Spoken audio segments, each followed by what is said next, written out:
Hello students, हम बात कर रहे थे आपके लेसन नंबर 35 के अंदर मेंडल के प्रयोगों के बारे में। तो हम पीछे वीडियो पढ़ चुके हैं मेंडल के प्रयोग।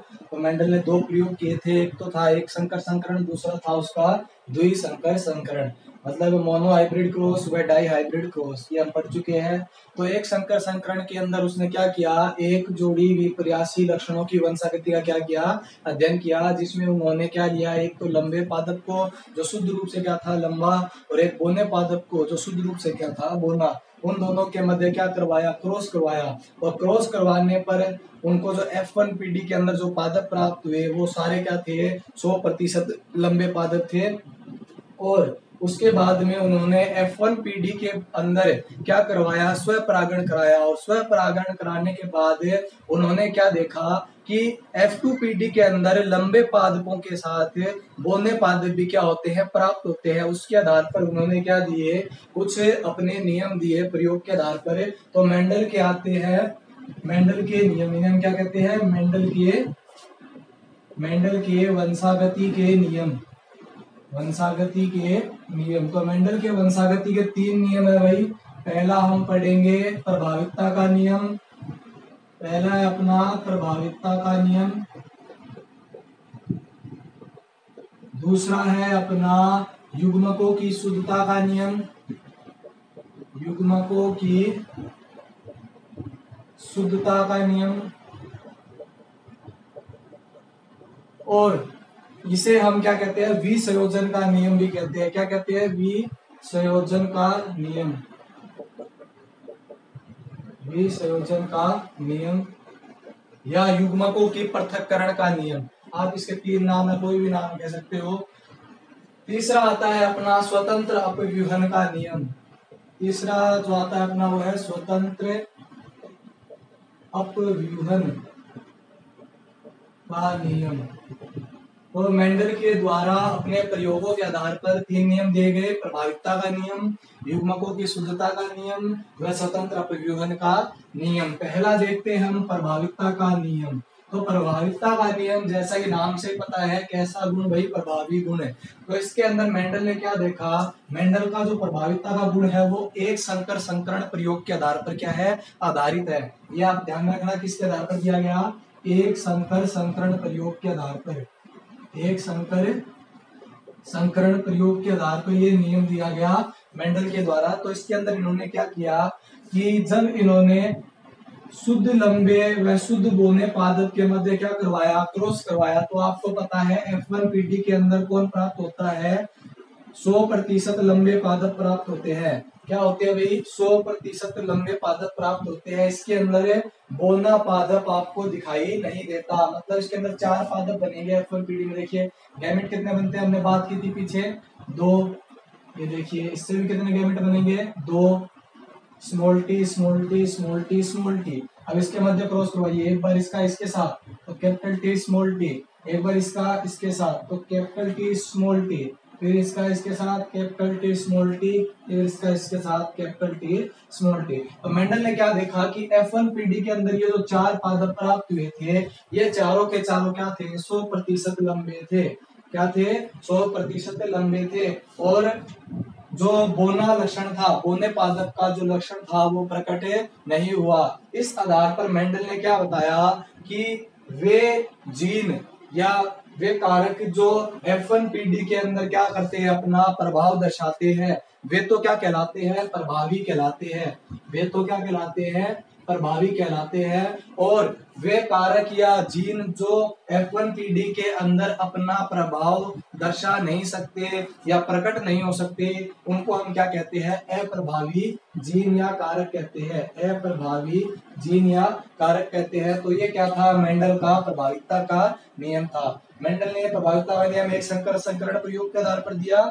इसके अनुसार कि जो अपने F1PD के अंदर जो पादप प्राप्त हुए वो कैसे थे, 100% लंबे पादप थे, इनके अंदर बोना लक्षण कोई भी प्रकट नहीं हुआ। तो मेंडल ने क्या कहा कि वे लक्षण या कारक जो F1PD में प्रकट होते हैं, जो अपना प्रभाव दर्शाते हैं, वो क्या कहलाते हैं, प्रभावी कहलाते हैं। और जो प्रकट नहीं हो पाते वो क्या कहलाते हैं, अप्रभावी कहलाते हैं। तो इस प्रकार से देखिए, प्रभावी मतलब प्रकट कौन सा हुआ भाई, लंबेपन का गुण प्रकट हुआ। तो जो लंबे पादप थे वो क्या हो गए, प्रभावी हो गए। और जो बोने पादप थे वो क्या हो गए, अप्रभावी हो गए। क्या हो गए भाई, अप्रभावी। तो कैपिटल टी किस पर प्रभावी होता है, स्मॉल टी पर प्रभावी होता है। अब हम बात करते हैं युग्मकों की शुद्धता का नियम। ये तो क्या था, मेंडल के जो आपका पहला जो गुण था, सॉरी पहला जो नियम था प्रभाविता का नियम, वो। अब हम देखते हैं दूसरा नियम, लॉ ऑफ सेग्रीगेशन या युग्मकों की शुद्धता का नियम, या इसे विसंयोजन का नियम या पृथक्करण का नियम भी कहते हैं। तो इस ये जो नियम है वो भी किस पर आधारित है, एक संकर संकरण प्रयोग के ऊपर क्या है, आधारित है। ये नियम भी क्या है, एक संकर संकरण प्रयोग के ऊपर क्या है, दिया गया। इसके अंदर मेंडल ने क्या कहा, देखिए कि जब शुद्ध लंबे व शुद्ध बोने पादप के मध्य क्रॉस करवाया जाता है तो F1PD में कौन प्राप्त होता है भाई, प्रभावी लंबे पादप प्राप्त होते हैं, प्रभावी लंबे पादप प्राप्त होते हैं। परंतु जब मेंडल ने F1PD के अंदर क्या करवाया, स्वपरागण कराया, F1PD के अंदर क्या कराया, स्वपरागण कराया, तो इनसे जो प्राप्त हुए बीज उनको उगाने पर मेंडल को कौन से पादप प्राप्त हुए, देखिए capital t small t, capital t small T. स्वपरागण का मतलब ये तो किसके हो गए, मान लीजिए मेल के गैमेट हो गए, फीमेल के गैमेट हो गए। और F1PD स्वपरागण कराना मतलब, स्वपरागण का मतलब इसके जैसे ही जीन का इसके साथ क्या करवाना, क्रॉस करवाना। तो हमने क्या देखा, F1PD में 4 पादप प्राप्त हुए थे, या तो आप उन चारों में से किसी एक के साथ इसका क्रॉस करवा दीजिए, या फिर इसी पादप के अंदर इसका क्या करा दीजिए, स्वपरागण करवा दीजिए। ठीक है, तो अब देखिए 4 गैमेट बनने थे, अपने को पता है कैपिटल टी स्मॉल टी। इस प्रकार से आपने चेकर बोर्ड बनाया था, वही देख लीजिए, कंफ्यूज हो गया। ये देखिए इसके अंदर capital t small t, capital t small t, male और फीमेल गैमेट है। ठीक है, तो कैपिटल टी क्रॉस करेगा, capital t small t, capital t small t और स्मॉल टी स्मॉल टी।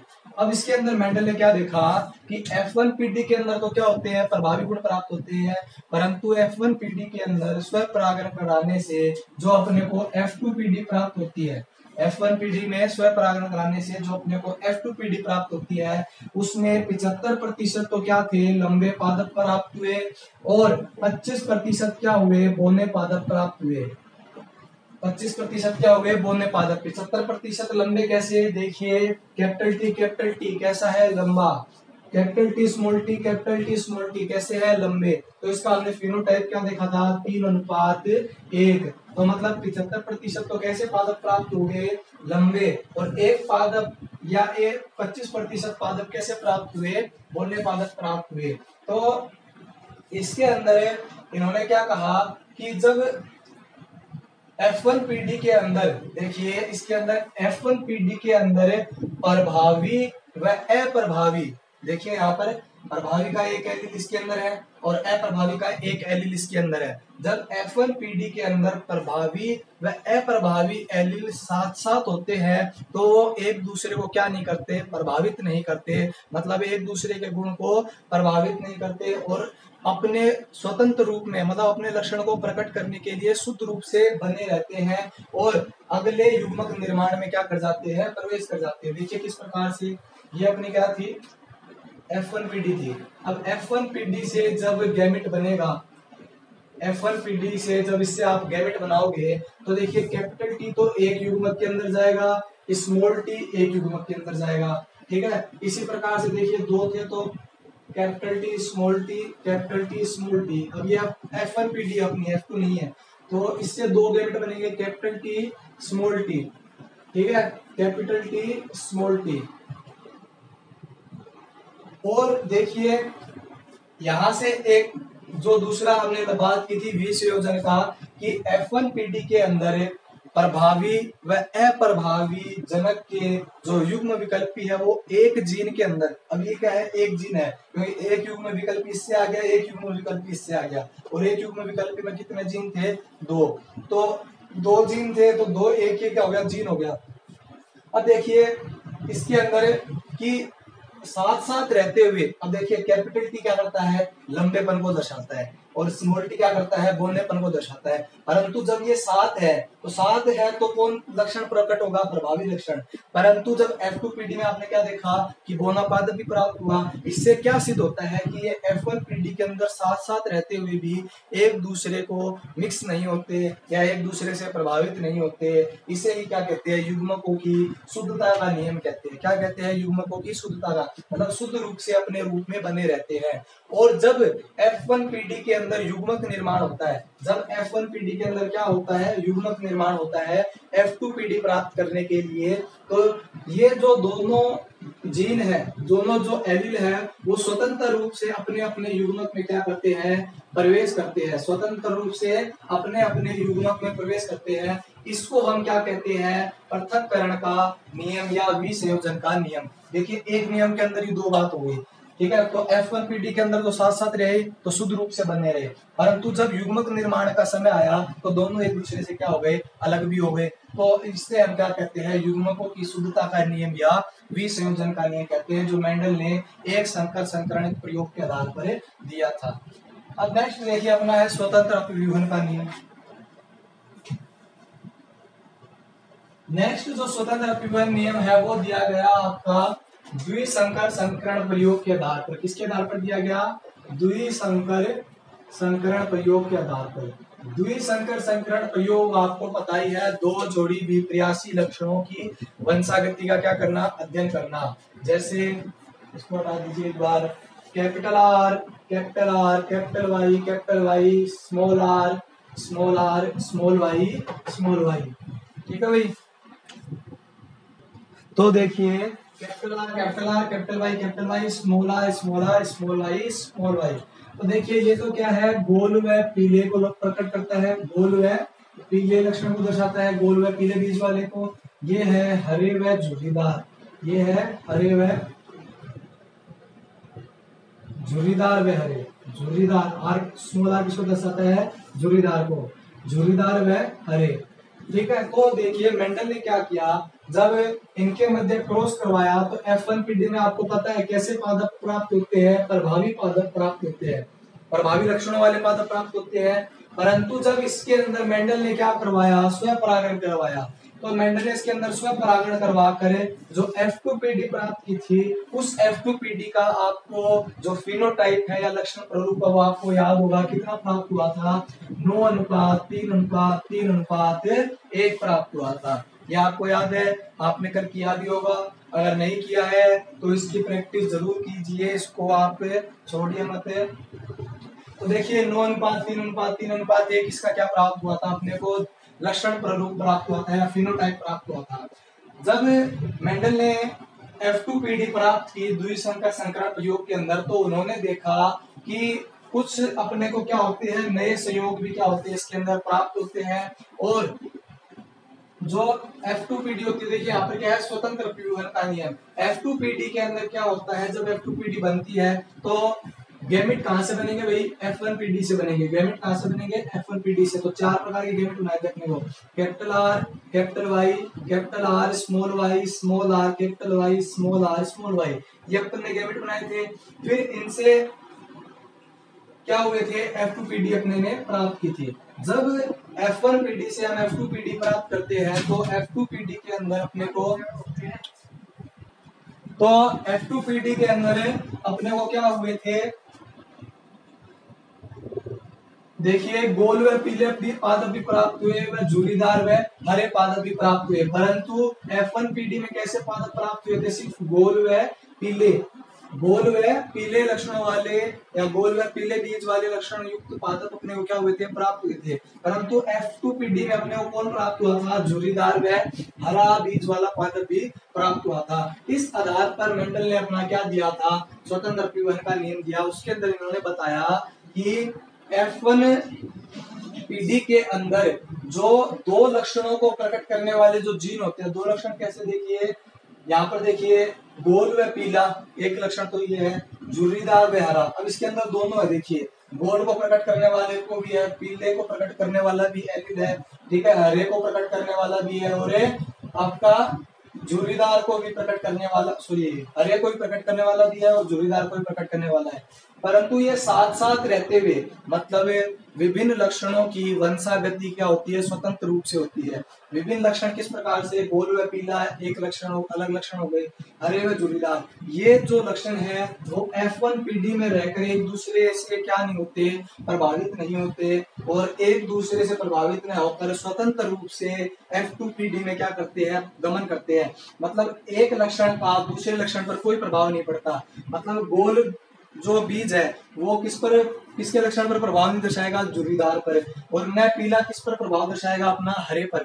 पीला अपना लक्षण प्रकट करेगा F2 पीढ़ी में, हरे वाला अपना लक्षण प्रकट करेगा F2 पीढ़ी में, गोल बीज वाले जो जीन होंगे वो अपने लक्षण प्रकट करेंगे F2 पीढ़ी में, और झुर्रीदार बीज वाले अपने लक्षण। मतलब सारे जो लक्षण हैं वो अपनी जो स्वतंत्र रूप से गति करेंगे किसके अंदर, F2 पीढ़ी के अंदर। तभी अपने को देखिए 9 तो पादप कैसे प्राप्त हुए, गोल व पीले बीज वाले।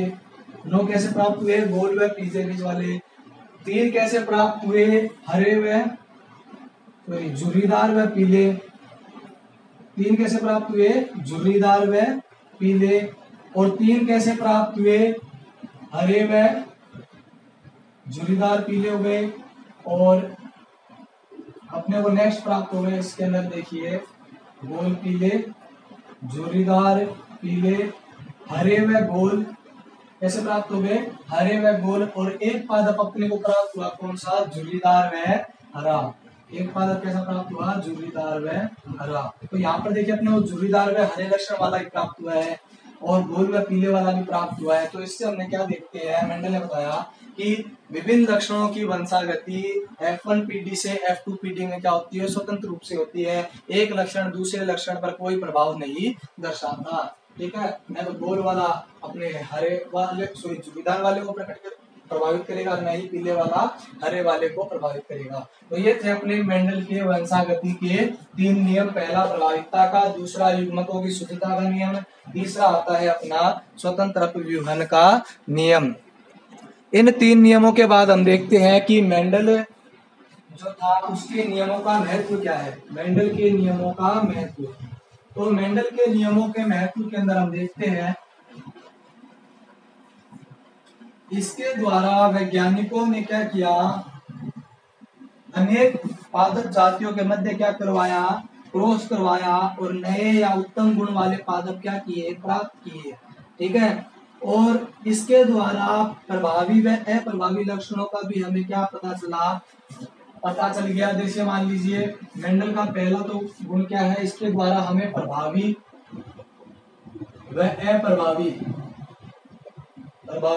अप्रभावी लक्षणों के बारे में क्या करता है, बताता है।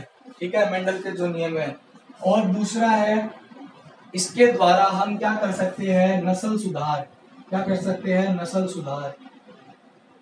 मतलब मान लीजिए एक तो उच्चतम गुणवत्ता वाला पादप लिया और दूसरा निम्न गुणवत्ता वाला पादप लिया। जैसे मान लीजिए बाजरी का उदाहरण आपको बताता रहा हूँ कि मान लीजिए जो पहाड़ी जो एरिया है वहां पर तो क्या है, जो बाजरा है वहां पर बाजरे की जो डंठल होती है, ये जो तना भाग होता है वो तो क्या होता है, छोटा होता है, परंतु जो इसकी सीटी होती है वो क्या होती है, बड़े आकार की होती है। और जो अपना जो स्थानीय बाजरा होता है इसकी सीटी तो लंबी होती है, परंतु इसकी जो फल लगता है, इसके ऊपर जो बाजरी इसकी जो डंठल है वो तो लंबी होती है, परंतु सीटी इसके ऊपर क्या लगती है, छोटी लगती है। वैज्ञानिकों ने क्या कराया, इनके मध्य क्या करवाया, क्रॉस करवाया, और क्रॉस करवा कर एक नए पादप को प्राप्त किया जिसके अंदर क्या था, डंठल भी लंबी प्राप्त हुई, जिससे पशुओं को चारा भी अधिक मिले और अनाज का उत्पादन भी क्या उसके अधिक हो सके। इसके अंदर सिट्टी की लंबाई भी क्या थी, अधिक थी। तो इसके द्वारा हम इसी प्रकार से फसलों के अंदर भी पशुओं के अंदर भी क्या कर सकते हैं, नस्ल सुधार करवा सकते हैं। तो जो हानिकारक जो जीन होते हैं, अब देखिए जो अप्रभावी जो लक्षण होता है मनुष्य के अंदर, कई अप्रभावी जो जीन होते हैं उनको प्रभावी जीन क्या करते हैं, दबाए रखते हैं। जैसे मान लीजिए आगे हम पढ़ेंगे हीमोफीलिया, वर्णांतरता, इनके अंदर मनुष्य के अंदर कुछ आनुवांशिक रोग उत्पन्न होते हैं। वो आनुवांशिक रोग जो अपने को जन्मजात प्राप्त होते हैं उन लक्षणों को कौन दबाए रखता है, प्रभावी, जिससे वो अपने अंदर क्या नहीं हो सकते, प्रकट नहीं हो सकते। जैसे माता व पिता से जब संतति प्राप्त होगी तो संतति के अंदर क्या होगा, दोनों से ही लक्षण आएंगे। इसके अंदर हम आगे पढ़ेंगे कि हेमोफीलिया वर्णांतता था, वो आपको आगे बताएंगे, यहाँ पर कंफ्यूज हो जाएंगे आप। तो यहाँ पर इतना ध्यान रखिए कि कुछ आनुवांशिक लक्षण होते हैं, आनुवांशिक रोग होते हैं, आनुवांशिक रोग होते हैं जो मनुष्य के अंदर जो अप्रभावित जीन होते हैं उनके कारण प्रकट होते हैं। तो इन अप्रभावित जीनों का पता लगा करके हम इनका क्या कर सकते हैं, निराकरण भी कर सकते हैं। तो इतना ध्यान रखिए। तो क्या थे मेंडल के महत्व थे नियम के। अब देखते हैं मेंडल की सफलता के कारण। मेंडल की सफलता के कारण आपको पता ही है, आप पढ़ भी चुके हैं कि मेंडल ने क्या किया, जो 7 जोड़ी विपर्यासी लक्षणों का अध्ययन किया था, 7 जोड़ी जो विपर्यासी लक्षण मेंडल ने लिए थे, उन 7 जोड़ी विपर्यासी लक्षण जैसे बीज का गोल होना, ठीक है, बीज का कैसा होना, झुर्रीदार होना, इन सबको क्या किया, लिया था। जो 7 लक्षण थे, उन 7 लक्षणों में से प्रत्येक लक्षण का इन्होंने अलग अलग क्या किया था, अध्ययन किया था। जैसे पहली बार में क्या किया, पौधे की लंबाई का अध्ययन किया। अब यहाँ पर क्या लिया है, सिर्फ एक विपर्यासी लक्षण लिया है। इससे पहले क्या थे, वैज्ञानिकों ने जो अध्ययन किए थे उनके अंदर एक कमी रह गई थी कि उन्होंने एक साथ एक से अधिक लक्षणों का क्या कर लिया था, अध्ययन कर लिया था, जिस कारणवश उनके जो परिणाम थे वो अधिक सुस्पष्ट उनको प्राप्त नहीं हुए। तो मेंडल ने क्या किया, एक बार क्या किया, पौधे के अंदर जब क्रॉस करवाया तो सिर्फ उसकी लंबाई का अध्ययन किया, न कि उसके बीज का रंग, ठीक है, नहीं उसके जो आपकी बीज की आकृति है उसको देखा, सिर्फ किसको देखा, लंबेपन को देखा। तो एक क्या था, ये मेंडल का प्रमुख उपादेय था कि उन्होंने एक बार में सिर्फ एक ही लक्षण का क्या किया, अध्ययन किया, ठीक है। और इन्होंने एक ऐसे पादप का भी चुनाव किया जो उसका जो उम्र है वो क्या हो, सिर्फ 1 वर्ष हो, मतलब 1 वर्ष के अंदर उस पादप का जीवन काल क्या हो जाए, समाप्त हो जाए, और बाद में अपने को उससे क्या हो जाए, जल्द ही नई संपत्ति प्राप्त हो जाए। ये उनका क्या था, सफलता का था। और इन्होंने जो अपने प्रयोग के अंदर जो पादप लिए थे वो क्या थे, शुद्ध थे, समयुग्मजी थे। देखिए यहाँ पर जो इन्होंने F1PD के अंदर संकरण के अंदर अपने जो पादप लिए हैं वो क्या थे, शुद्ध थे। देखिए कैपिटल टी कैसी अवस्था में है, समयुग्मजी। स्मॉल टी कैसी अवस्था में है, समयुग्मजी, ठीक है भाई। तो ये जो पादप लिए थे वो कैसे लिए थे, शुद्ध व समयुग्मजी अवस्था के अंदर लिए। दूसरा इसके अंदर हम देखते हैं कि इन्होंने जैसे जैसे F1PD प्राप्त की तो F1PD के पादप के जो आंकड़े थे उनको एक जगह संग्रहित किया। F2PD प्राप्त हो गई तो F2PD के जो आंकड़े हैं उनको एक अलग रूप में संग्रहित किया। इसी प्रकार से जब F3PD प्राप्त की तो अलग रूप से इनके आंकड़ों को संग्रहित किया। तो ये कुछ मेंडल के क्या थे, वो प्राप्त जो उपलब्धता थी, उनकी सफलता के लिए क्या है, कुछ कारण है जिससे वो अपने प्रयोग को सफल बना सके, ठीक है भाई। अब इसके अंदर अपने कुछ टॉपिक आते हैं, संकर पूर्वज संकरण और टेस्ट क्रॉस व बैक क्रॉस, इसको हम देखते हैं।